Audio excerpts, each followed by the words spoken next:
Olá, tudo bom? Então, olha só, o nosso primeiro módulo de leitura do Caderno 3, o módulo 28, nós vamos falar um pouco de literatura e ideias e crítica social. Gente, a literatura como arte, né? Ela faz muitas críticas sociais, em praticamente todas as obras tem isso, de todas as escolas literárias, tá bom? Então é bom vocês se irem se acostumando para o ano que vem, vocês já saberem disso, tá? Então vamos lá, nós vamos ler essa parte teórica aqui. Eu estou na página 39, para quem quiser acompanhar pela apostila, tá? Então, olha só, há dois modos básicos de aprender a realidade em sua singularidade, que é a concretude, né, que é mais específico, e a generalidade, a universalidade, que é mais específico. Então, vamos ler esses dois textos aqui, que fala sobre a região do Vale do Paraíba, que fica localizada entre São Paulo e Rio de Janeiro. Então, o texto 1 diz assim: restaurantes promovem evento para celebrar comida caipira em São Luís do Paraitinga, que fica no Vale do Paraíba, tá? A festa da comida caipira ocorre neste fim de semana em São Luís do Paraitinga, São Paulo. O evento culinário vai até a meia-noite deste sábado 4 e continua por mais 2 finais de semana. A expectativa é que 7.000 pessoas participem da festa.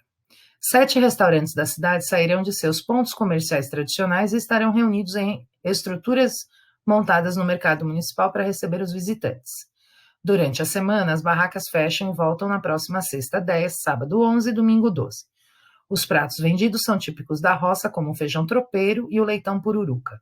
Todos são vendidos a preço fixo de R$ 20. O texto 2 agora. O cenário de decadência tinha como base a diminuição da produção de café. Como se pode observar na tabela 6, entre os anos de 1886 e 1920, houve uma queda da produção da ordem de 75,66%. O auge verificado no final do século XIX, atingindo o patamar de quase 300.000 arrobas, caiu vertiginosamente para menos de 70.000 arrobas em 1920. Esta situação foi decorrente do quadro adverso vivido pela cafeicultura no período, aprofundado pelos efeitos negativos da grande geada ocorrida no ano de 1918, que dizimou cerca de 40% dos cafezais. Fatores que resultaram na diminuição da participação da área no conjunto de produção regional em 34,23%.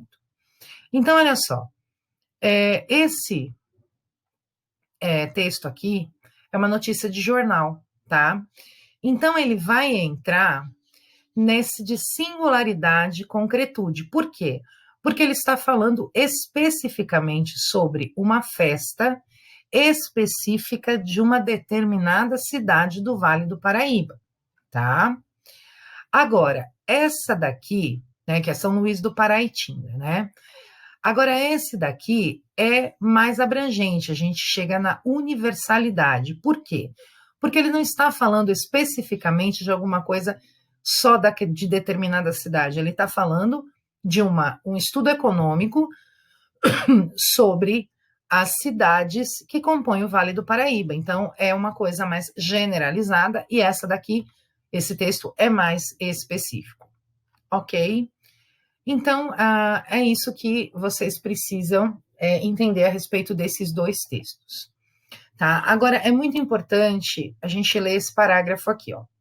Entre esses dois modos está o modo estético, né? A arte e a literatura criam realidades particulares típicas. O particular possui características tanto de singularidade quanto de universalidade, desde que seja uma coisa sobre alguma coisa específica, tá? Pode ser universalidade, pode ser singularidade, mas é sobre algo específico. O artista cria, inventa fatos e seres concretos, singulares, mas com a finalidade de representar ideias gerais, defender teses, provocar reflexões, tá? Então, geralmente, o autor não explica a temática, tese, ideia, reflexão, crítica, né? Que está no texto e deve ser interpretada pelo leitor. É aí o problema, tá? Então, vamos lá. O primeiro texto a seguir é um caso, no dialeto caipira, um causo, né? Ou seja, uma anedota narrada no livro Cidades Mortas de Monteiro Lobato, um dos maiores autores brasileiros, tá? Embora seja uma invenção, uma ficção, a anedota pretende ser um exemplo de determinada situação real.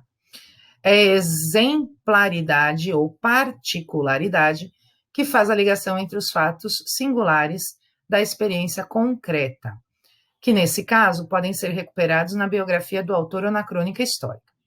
E a generalidade abstrata, a reflexão sobre esses fatos. Então, o primeiro texto é uma anedota, tá? Que apesar de ser inventada, ela pode fazer uma caracterização de algum fato real, de alguma situação real. O segundo texto é um conto escrito alguns anos depois dessa anedota, que está no livro Cidades Mortas. O cenário é subúrbio da cidade de São Paulo da década de 1920. Então, o que é que vocês vão fazer? Vocês vão ler esse texto 1, que é de Monteiro Lobato. Observa que esse box aqui, que normalmente vem a biografia do autor, está vazio, tá?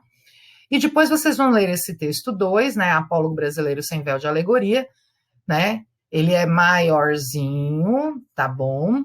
E também observem que esse texto é de Antônio de Alcântara Machado, ou somente Alcântara Machado, e também está com o box vazio. Então, o que é que vocês vão fazer? Eu adaptei aqui o exercício 1 e 2, tá? Para a gente poder fazer. Então, vocês vão fazer uma pesquisa sobre Monteiro Lobato, sobre Alcântara Machado, e vocês vão colocar essa pesquisa no seu caderno, tá? Após fazer essa pesquisa, vocês vão resumir essa pesquisa, que é a biografia do autor, e vão escrever aqui nesses boxes, tá bom? No próximo plantão, a gente vai discutir sobre isso. Então, isso tem que ser feito hoje, tá? E aí, o exercício 3, eu coloquei lá no plural para vocês fazerem, tá bom? Então, bons estudos. Até a próxima aula.